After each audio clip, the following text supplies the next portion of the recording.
Hello everyone, once again welcome on my beautiful channel physics Mantra. बच्चों, मैं हूं आपका फिजिक्स मेंटर तुल जैन और आज मैं आपके लिए लेके आया हूं चैप्टर नंबर फर्स्ट इलेक्ट्रिसिटी का वीडियो लेक्चर नंबर 4। बच्चों, इससे पहले वाले लेक्चर में लेक्चर नंबर 3 में हम लोगों ने बात किया हुआ था। लास्ट टॉपिक जो हमारा था ओम्स लॉ, केवल और केवल मैंने ओम्स लॉ को ड्राइव करना बताया था। आज इस लेक्चर में हम लोग स्टार्ट करेंगे ओम्स लॉ के आगे रेजिस्टेंस पे, जिसको मैं स्टार्ट करूंगा आपका ओम्स लॉ से आगे। पहले थोड़ा सा हम लोग रिकॉल करेंगे ओम्स लॉ को। ओम्स लॉ में रेजिस्टेंस क्या था, पहले हम उसको बात करेंगे, फिर हम डीप एंड डिटेल में आ जाएंगे किसके रेजिस्टेंस में। तो बच्चों, अगर अभी तक आपने चैनल को सब्सक्राइब नहीं किया है तो please subscribe my beautiful channel physics Mantra. और यहाँ से आज हम लोग स्टार्ट करने वाले हैं अपना लेक्चर। तो बच्चों, कॉपी निकालो, पेन निकालो, नोट्स बनाना स्टार्ट करो, चैनल को सब्सक्राइब करना मत भूलें। चलो, तो यहाँ से लेक्चर नंबर 04। बच्चों, थोड़ा सा मैं स्क्रीन देख लूँ पूरा आ रहा है या नहीं आ रहा है। चलो, तो बच्चों देखो, लास्ट टाइम आज की हमारी हेडिंग होगी रेजिस्टेंस। ठीक है, थोड़ा सा मैं आपको यहाँ पे ओम्स लॉ के बारे में रिकॉल करा दूँ। तो यहाँ से ओम्स ने क्या कहा था कि किसी भी सर्किट में अगर हम लोग क्या करेंगे, पोटेंशियल अप्लाई करेंगे। पोटेंशियल अप्लाई करेंगे तो चार्ज ज़्यादा से ज़्यादा मूव करेंगे, ज़्यादा से ज़्यादा चार्ज आपके एक्सेलरेट करेंगे, और एक्सेलरेट करेंगे तो करंट भी ज़्यादा से ज़्यादा प्रोड्यूस होगी। मतलब V is proportional to the I। जब हमने इस प्रोपोर्शनलिटी साइन को ओपन किया तो एक कांस्टेंट आया जिसे हम लोग बोलते हैं रेजिस्टेंस R, या इसी को हम लोगों ने कुछ इस तरीके से भी लिखा था, R इज इक्वल V/I। इस R को हम लोग बोलते थे आपका ओम्स कांस्टेंट, या इसी को हम लोग बोलते थे आपका रेजिस्टेंस, या इसी को आप बोल लो तो कांस्टेंट भी बोल सकते हो। ठीक है, तो अब देखो यहाँ से हम लोग स्टार्ट कर रहे हैं रेजिस्टेंस को। ठीक है, ये हम लोगों ने लास्ट टाइम तक डिस्कस किया हुआ था। तो देखो बच्चों, एक कंडक्टर है, इसको मैं दो तरीके से डिफाइन करूँगा। एक कंडक्टर है, इस कंडक्टर के अबाउट एक हमने बैटरी अप्लाई कर दी। अब इस कंडक्टर में क्या होंगे, आपके फ्री चार्ज होंगे मतलब चलो इलेक्ट्रॉन होंगे। लास्ट क्लास में भी मैंने आपको बताया हुआ था बच्चों कि ये जो इलेक्ट्रॉन्स होते हैं वो आपका क्या होते हैं, नेगेटिवली चार्ज होते हैं। And these electron that start to accelerate in the opposite direction of external field. ये पॉजिटिव होगा, ये नेगेटिव होगा, एक्सटर्नल फील्ड ये होगी। ये इसको ऐसे समझो कि इसका इन्फ्लुएंस पॉजिटिव से नेगेटिव होगा। इलेक्ट्रॉन क्या है, नेगेटिवली चार्ज है, ये नेगेटिव क्या करेगा, इलेक्ट्रॉन्स को रिपल करेगा। ये पॉजिटिव क्या करेगा, अट्रैक्ट करेगा। करंट आपकी फॉरवर्ड डायरेक्शन में फ्लो होनी है। ये पोटेंशियल मतलब आपका बैटरी लगी हुई है। तो रेजिस्टेंस को हम एक तो इस तरीके से डिफाइन करते हैं कि हमने कितना पोटेंशियल अप्लाई किया और कितना करंट आपका सर्किट में फ्लो हुआ। मतलब the resistance which is define as the how much potential that is applied across the conductor and how much current that is flows across the conductor। और इन दोनों के रेशियो को क्या बोलते हैं हम लोग, रेजिस्टेंस बोलते हैं। मतलब यहाँ से क्या बोल सकते हैं, आपका resistance is the ratio of potential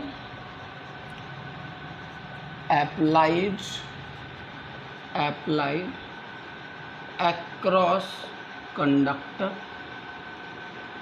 and through potential applied across the conductor through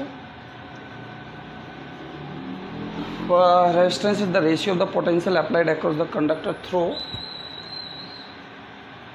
current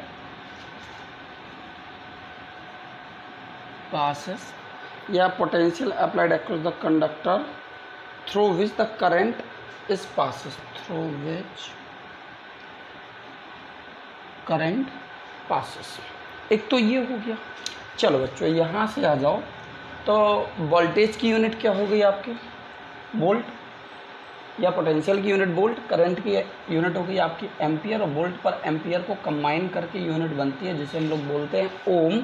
और ओम का सिंबल होता है ये, जो कि एक एसआई यूनिट है, जो कि क्या है, एक एसआई यूनिट है। चलो पहले इसको लिखो, पहले इतना नोट करो, फिर हम लोग आगे बात करते हैं।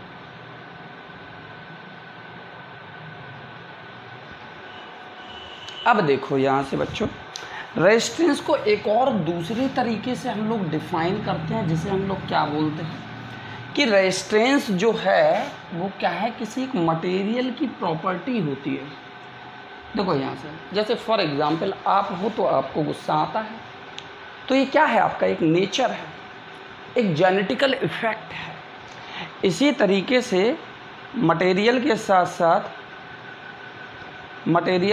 साथ भी ऐसा ही कुछ होता है कि रेजिस्टेंस जो होती है वो क्या होती है, आपकी प्रॉपर्टी होती है। क्या होती है, आपकी प्रॉपर्टी होती है। और ये प्रॉपर्टी क्या होती है बच्चों, which oppose the flow of electric current और इलेक्ट्रिक चार्ज। मैंने क्या बोला हुआ है कि जिस तरीके से आपको गुस्सा आना, आपका टेम्पर क्या है, आपका एक नेचर है, ये जेनेटिकल इफेक्ट है या आपके अंदर ऑलरेडी इनबिल्ड है। इसी तरीके से रेजिस्टेंस भी जो होता है वो मटेरियल की क्या होती है, प्रॉपर्टी ऑफ मटेरियल। अब ये प्रॉपर्टी क्या है आपकी, ये प्रॉपर्टी क्या करती है, which oppose the flow of electric charge या इलेक्ट्रिक करंट। अगर कोई कंडक्टर है, उस कंडक्टर के इलेक्ट्रिक करंट और इलेक्ट्रिक चार्ज को क्या करती है, फ्लो तो होने देती है बट अपोज करती है। बट क्या करती है, अपोज करती है। अपोज करती है तो हम लोग क्या बोल सकते हैं, आपका यहाँ से एक और नई property, resistance is the property of material which oppose the flow of electric current और चार्ज।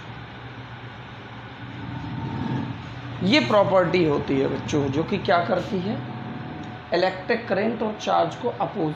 हाँ, तो बच्चों रेजिस्टेंस क्या है, एक प्रॉपर्टी है जो कि क्या करती है, आपका इलेक्ट्रिक करंट को, इलेक्ट्रिक चार्ज को अपने आप से पास होने के लिए अपोज करती है। चलो एक एग्जांपल मैं लेता हूँ। जैसे फॉर एग्जांपल एक पाइप है आपका, इस पाइप में क्या करोगे आप, ये मैंने एक वाटर टेप लिया और वाटर टेप से मैंने एक और दूसरा पाइप कनेक्ट कर दिया, या चलो ये पाइपलाइन है और इस पाइपलाइन में आपका एक वाटर टेप लगा दिया। अब ये वाटर जब क्या करेगा, आपका फ्लो करेगा इस पाइप के थ्रू वाटर जब फ्लो करेगा तो ये पाइप क्या करेगा, इस वाटर के ऊपर एक अपोजिशन फोर्स लगाएगा। ये पाइप जो है इस वाटर के ऊपर एक अपोजिशन फोर्स लगाएगा कि भैया तुम हमारे थ्रू फ्लो मत करो, ठीक है। तो इसी तरह, लेकिन अब वाटर तो क्या है, इसका प्रेशर कुछ ज़्यादा है तो ये तो पास करेगा ही करेगा। पाइप वाटर को स्टोर कर नहीं सकता है, मतलब अपोज करेगा। तो इसी तरीके से रेजिस्टेंस भी क्या होती है, एक प्रॉपर्टी होती है। जब इसके थ्रू कोई भी चार्ज या इलेक्ट्रिक करंट क्या करती है, आपका फ्लो करती है, तो ये कंडक्टर जो है उसको अपोज करता है, या मटेरियल क्या करता है, उसे अपोज करता है, जिसे हम लोग क्या बोलते हैं, आपका रेजिस्टेंस बोलते हैं। क्या बोलते हैं, आपका रेजिस्टेंस बोलते हैं। रेजिस्टेंस की वजह से कुछ लॉस होते हैं एनर्जी में लॉस होते हैं, करंट में लॉस नहीं होते हैं। क्यों लॉस नहीं होते हैं, एक इसको इस तरीके से समझो कि जितना भैया अमाउंट ऑफ वाटर यहाँ से एंटर करेगा उतना ही अमाउंट ऑफ वाटर क्या करेगा, आपका पास करेगा। क्या ये पाइप जो है करंट को स्टोर कर रहा है, वाटर को स्टोर कर रहा है? नहीं, लेकिन अपोज कर रहा है। क्या कर रहा है, आपका अपोज कर रहा है। इसी तरीके से यहाँ पे भी होता है, चार्ज जब फ्लो करता है तो कंडक्टर या मटेरियल क्या करता है, अपोज करता है। लेकिन ये कोई स्टोरिंग डिवाइस थोड़ी ना है जो चार्ज को स्टोर करके रखे, या यहाँ से चार्ज जो आ रहा है उसको होल्ड करके रख ले, नहीं। क्योंकि यहाँ पे बैटरी का इन्फ्लुएंस है, ये चार्ज को फ्लो कराएगा, इसलिए कंडक्टर या मटेरियल चार्ज को स्टोर नहीं कर सकता है। मतलब जितना अमाउंट ऑफ करंट यहाँ से जाएगा उतना ही अमाउंट ऑफ करंट आपका क्या होगा, पास होगा। लॉस नहीं होता है, करंट में लॉस नहीं होता है, एनर्जी में लॉस होता है। बात समझना बच्चों, मैंने क्या बोला, एनर्जी में लॉस होता है, करंट में लॉस नहीं होता है। तो finally we have conclude that the resistance is the property of the material which oppose the flow of electric current और इलेक्ट्रिक चार्ज थ्रू इट। और दूसरा मैंने क्या बोला है, that's the ratio of the potential difference applied across it to that means what, current passes through it, और जिसकी unit हो गई आपकी ओम, और जिसको हम लोग बोलते हैं आपका एसआई यूनिट। चलो अब देखो बच्चों, हटा रहा हूँ, एक इस पर बेस्ड क्वेश्चन लेते हैं हम लोग। जैसे उसने बोला एक कंडक्टर है, जैसे उसने बोला एक कंडक्टर है, चलो क्वेश्चन, एक कंडक्टर है जिसमें करंट आपकी फ्लो हो रही है कितने की, I is equal to the 10 ampere की। पोटेंशियल अप्लाई किया हमने कितने का आपका, फॉर एग्जांपल 100 वोल्ट का, और हमसे कहा गया कि रेजिस्टेंस कैलकुलेट करके दो, या उस कंडक्टर का रेजिस्टेंस कितना होगा वो निकाल के दो। सीधा सीधा फॉर्मूला है, R is equal to the V upon I, कितना हो जाएगा 100/10, that is equal to that means what 10, ये रेजिस्टेंस हो जाएगा। इस तरीके से हम लोग कैलकुलेट करेंगे। दूसरा आ जाओ, जैसे क्वेश्चन में उसने दिया कि एक कंडक्टर है जिसका रेजिस्टेंस आपका है कितने का, फॉर एग्जांपल 2 ओम का है, हमें क्या निकालना है, या उसने बोला है कि पोटेंशियल अप्लाइड हुआ है कितने का, फॉर एग्जांपल 50 वोल्ट का पोटेंशियल अप्लाइड हुआ है। अब आपको बताना है करंट क्या होगी, तो आप क्या करोगे, यहाँ से R is equally V upon I formula पढ़ा था, तो I इज इक्वली कितना हो जाएगा V अपॉन R, V की वैल्यू 50, R की वैल्यू 2, तो करंट हो जाएगी 25 एम्पियर, सॉरी एम्पियर की, 25 एम्पियर की। चलो देखो, नोट कर लो बच्चों, स्क्रीन को पॉज करके नोट कर लो। अब देखो यहाँ से थोड़ा सा एक मैं मैथमेटिकल फॉर्म बताऊँ, तो मैथमेटिकल फॉर्म में हम लोगों ने क्या देखा था बच्चों। अब देखो अगर मैं यहाँ से देखूँ, चलो V is equal to the R is equal V upon I होता है, V को कांस्टेंट कर दो, मतलब हमने पोटेंशियल की वैल्यू को कांस्टेंट कर दिया, फिक्स है ये वैल्यू, बैटरी की वैल्यू फिक्स कर दी। अब एक हमने क्या किया, यही बैटरी हमने लगा दी किसके साथ, नाइक्रोम के साथ, और यही बैटरी हमने लगा दी किसी एल्यूमिनियम के साथ या कॉपर के साथ। तो किसमें ज़्यादा करंट फ्लो होगी भैया, जिस भी मटेरियल का। अब देखो यहाँ से इन दो रिलेशनशिप को देखो, R is inversely proportional to the I। अगर आपका रेजिस्टेंस देखो, यहाँ से इसको ऐसे भी देख लो, ऐसे देखो कि अगर आपका रेजिस्टेंस ज़्यादा हुआ, इन्वर्सली प्रोपोर्शनल का मतलब क्या होता है, अगर ये वैल्यू ज़्यादा है तो ये वाली वैल्यू क्या होगी, कम होगी, और अगर ये वाली वैल्यू कम है तो ये वाली क्या होगी आपकी ज़्यादा। मतलब R is high, current is low. अगर I आपकी ज़्यादा है तो रेजिस्टेंस क्या होगा आपका, कम होगा। ये बता रहा है हाई है, और ये बता रहा है आपका लो है। ये बता रहा है हाई है तो रेजिस्टेंस क्या होगा आपका, लो होगा। कहने का मतलब है कि करंट और रेजिस्टेंस के बीच में इन्वर्सली प्रोपोर्शनलशिप का रिलेशनशिप होता है। अगर करंट ज़्यादा होती है तो रेजिस्टेंस कम होता है उस मटेरियल का, और अगर रेजिस्टेंस कम है तो करंट ज़्यादा आपकी फ़्लो करेगी। ये एक जनरल सा कंसेप्ट है। अब देखो यहाँ से बच्चों नेक्स्ट वन चीज़ आती है जिसे हम लोग बोलते हैं फैक्टर अफेक्टिंग द रेजिस्टेंस। कौन कौन से फैक्टर हैं, फैक्टर अफेक्टिंग रेजिस्टेंस। देखो बच्चों यहाँ से एक चीज़ बताना थोड़ा सा, ये हमने एक कंडक्टर लिया और इस कंडक्टर की लेंथ है आपकी L, और ये क्रॉस सेक्शनल एरिया है आपका A, और अभी इसका रेजिस्टेंस है R। अगर बच्चों मैं इसकी लेंथ को डबल कर दूं तो क्या रेजिस्टेंस डबल नहीं होगा, क्या रेजिस्टेंस डबल नहीं होगा, होगा ना। चलो तो पहला पॉइंट है R is proportional to the L, मतलब अगर हमने लेंथ को बढ़ाया तो रेजिस्टेंस भी बढ़ जाएगा। और रेजिस्टेंस भी बढ़ जाएगा तो R is proportional to the L. Length बढ़ाओ रेजिस्टेंस भी बढ़ जाएगा। एल लेंथ थी, रेजिस्टेंस आर था, अगर लेंथ को आपने 2L कर दिया तो रेजिस्टेंस भी कितना हो जाएगा 2R का हो जाएगा। लेंथ अगर तुमने हाफ की तो रेजिस्टेंस भी हाफ हो जाएगा। इस टाइप के कई बार कंसेप्चुअल क्वेश्चन पूछे गए हैं। ठीक है, चलो अब इसके बाद एक चीज़ बताना। पहला पॉइंट प्रोपोर्शनल है, एल मतलब लेंथ, ठीक है। दूसरा पॉइंट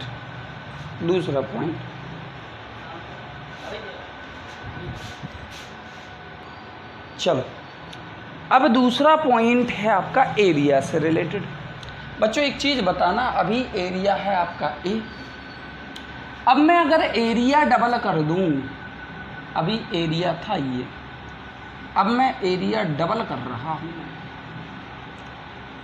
एक चीज़ बताना, अभी एरिया था ये वाला, रेजिस्टेंस क्या था आर था, रेजिस्टेंस आर था। ऐसे समझो इसको फील करने के लिए समझो जरा। फॉर एग्जाम्पल ये आपका एक रोड है, इस रोड पे बीच में ये पत्थर डले हुए हैं, ये पत्थर डले हुए हैं। आप यहाँ से जाओगे तो ज़्यादा से ज़्यादा आपको ऑब्स्ट्रक्ट जो होंगे आपके, या ऑब्स्ट्रकल जो होंगे, ज़्यादा से ज़्यादा इन पत्थर्स को क्या करना पड़ेगा, फेस करना पड़ेगा। मतलब ज़्यादा से ज़्यादा आपको बच के निकलना पड़ेगा। अब अगर मैं इसी का एरिया में बढ़ा दूँ,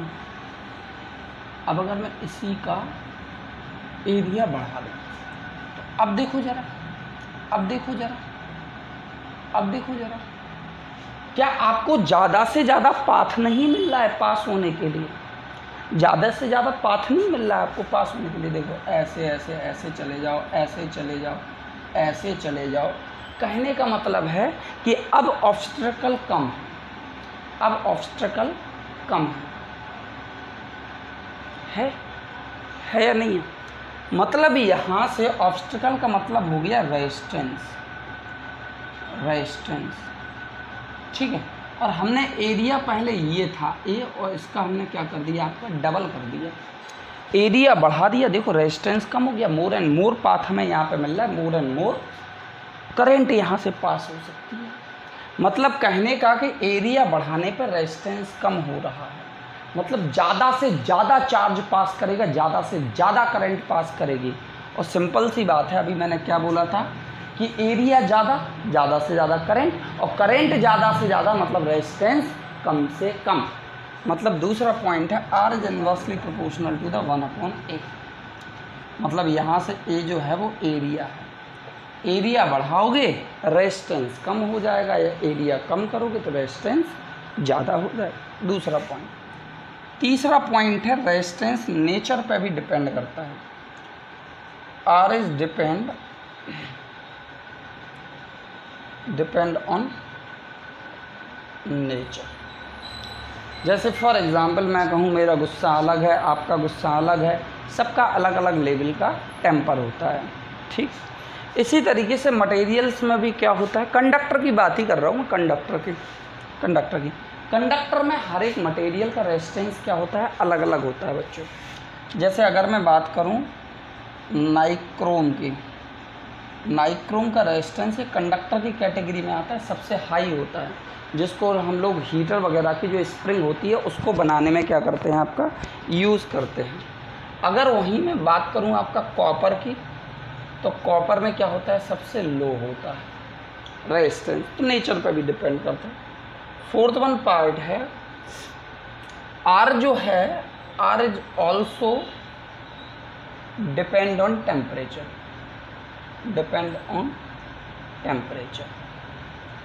टेम्परेचर बढ़ाओगे कंडक्टर का रेजिस्टेंस क्या हो जाएगा, बढ़ जाएगा। टेम्परेचर कम करोगे रेजिस्टेंस क्या हो जाएगा, कम हो जाएगा। चलो, factor of affecting the resistance, in 4-5 factor पे आपका क्या करता है, डिपेंड करता है। अब देखो बच्चों, यहाँ से कहानी में ट्विस्ट कैसे आएगा। अब यहीं से एक टॉपिक बन जाता है जिसे हम लोग बोलते हैं आपका रेजिस्टिविटी या स्पेसिफिक रेजिस्टेंस। अब थोड़ा सा इसको समझना, यहीं से वो टॉपिक बन गया आपका। इन दोनों इक्वेशंस को कंबाइन करो, from equation first and second, ठीक है। तो कितना हो जाएगा, R is proportional to the A और R is proportional to the 1/a। इन दोनों को जब कंबाइन करोगे तो क्या हो जाएगा, R is proportional to the l/a। इस प्रोपोर्शनलिटी साइन को ओपन करोगे तो क्या आएगा, एक कांस्टेंट जिसका नाम है रो, इसको हम लोग बोलते हैं रो, RHO, rho into l/a, rho into l/a, ठीक है। अब अगर इस रो की वैल्यू की मैं बात करूं तो R इंटू A/L हो जाएगा, और इसी रो को हम लोग बोलते हैं रेजिस्टिविटी या स्पेसिफिक रेजिस्टेंस। चलो पहले इसकी तो यूनिट की बात करते हैं। आर की यूनिट बच्चों ओम, एरिया की यूनिट मीटर स्क्वायर, और लेंथ की आपकी मीटर, तो ये कैंसिल आउट होकर क्या हो जाएगा, ओम मीटर, जिसको हम लोग ओम मीटर ऐसे भी लिख सकते हैं। अभी स्पेसिफिक रेजिस्टेंस पे अभी बात हुई नहीं है अभी बच्चों, अभी पूरी अभी हो रही है। चलो ये वाले पॉइंट तो आपने लिख लिए होंगे ना, इसको थोड़ा सा मैं रिमूव कर दूँ। चलो इसको थोड़ा सा मैं रिमूव कर दूँ, अगर नहीं लिखे हैं तो पीछे जाके स्क्रीन को पॉज करके लिख लो बच्चों, ठीक है। चलो इस रो को हम लोग बोलते हैं, रो का फॉर्मूला R इंटू A/L, और इस रो को हम लोग बोलते हैं रेजिस्टिविटी और स्पेसिफिक रेजिस्टेंस, जिसकी यूनिट हो गई ओम मीटर और ओम मीटर। अब बच्चों देखो यहाँ से रेजिस्टिविटी और रेजिस्टेंस में डिफरेंस क्या होता है।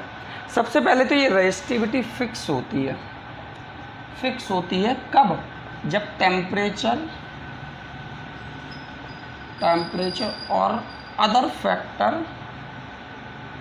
फैक्टर चेंज ना हो।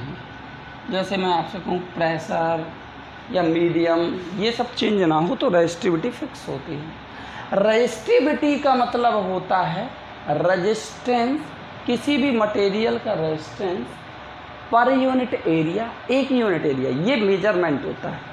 जैसे मैं आपसे कहूँ कि आपको किसी भी व्हीकल की स्पीड मेज़र करनी है, स्पीड मेज़र करनी है, तो आप टाइम के रिस्पेक्ट में मेज़र करते हो ना, टाइम के रिस्पेक्ट में मेज़र करते हो। सेम थिंग आर हेयर, अगर आपको रेजिस्टिविटी मेज़र करनी है तो एरिया क्या करना पड़ेगा, एरिया आपको यूनिट करना पड़ेगा, एरिया आपको यूनिट करना पड़ेगा, और लेंथ भी आपको क्या करनी पड़ेगी, लेंथ भी आपको यूनिट करनी पड़ेगी।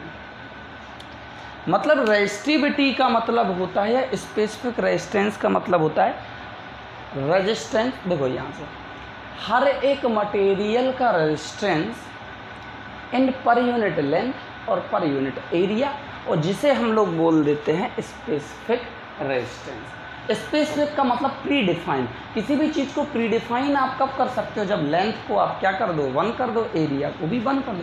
मतलब एक सिमेट्रिक कंडीशन होनी चाहिए ना कंपैरिजन करने के लिए। तो हर एक मटेरियल का resistance in unit area per unit length, जिसे हम लोग बोलते हैं स्पेसिफिक रेजिस्टेंस। मैं लिखे दे रहा हूँ, स्पेसिफिक या रेजिस्टिविटी